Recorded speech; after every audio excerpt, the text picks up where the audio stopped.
I would say there's always some type of M&E that one can conduct, even if it is asking women in a clinic what their impressions are of services, simply tracking service statistics.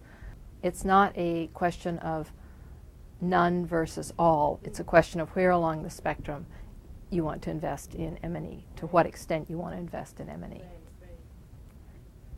A program that had very few resources obviously would not put 90% of them in M&E. That would make absolutely no sense.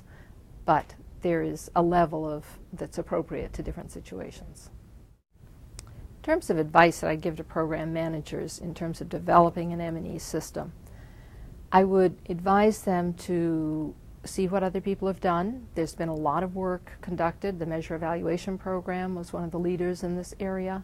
There are a lot of tools out there, so don't reinvent the wheel. The other advice that I would give to them is to be practical, use a lot of common sense. Don't go out and accept somebody's tool because someone else thought it was a good idea, if in fact that's really not what's important to your organization. Perhaps the single most important question to ask is, what are we trying to achieve? And to select indicators and data collection systems that answer that specific question. Are we achieving what we're trying to achieve? In terms of the ideal system for a design of an M&E program, obviously having the necessary resources is important. Those are not just financial resources, but also the human resources, people that have done this before, that have good ideas about what would make sense, what would be practical, what the trade-offs are. One key aspect about monitoring and evaluation is the importance of thinking through the system from the start. One common error is people think that evaluation is something you do after the program is finished. In some ways it is, but it's absolutely essential to have data collected throughout the process of the program so that at the end you have something to study in terms of trends. In terms of whether or not organizations in developing countries have the capacity to implement M&E, again, it all depends on what kind of M&E.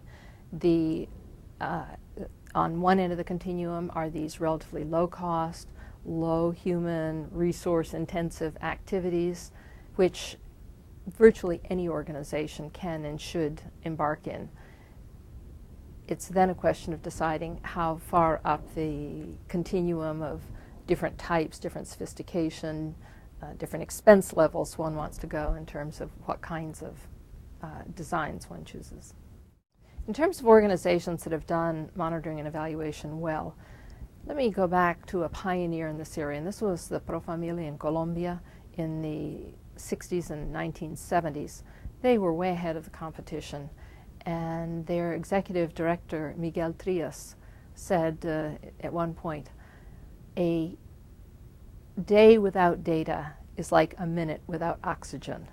And to have someone at that level indicating the need for data to be able to track what was going on in the programs was truly exemplary and inspirational to other programs in the field. I'd say today, not many, but that it is common for organizations to have at least some means of tracking contraceptive utilization. Certainly the demographic and health surveys, the DHS, have provided us with a richness and a wealth of information which some other areas of public health could only hope for.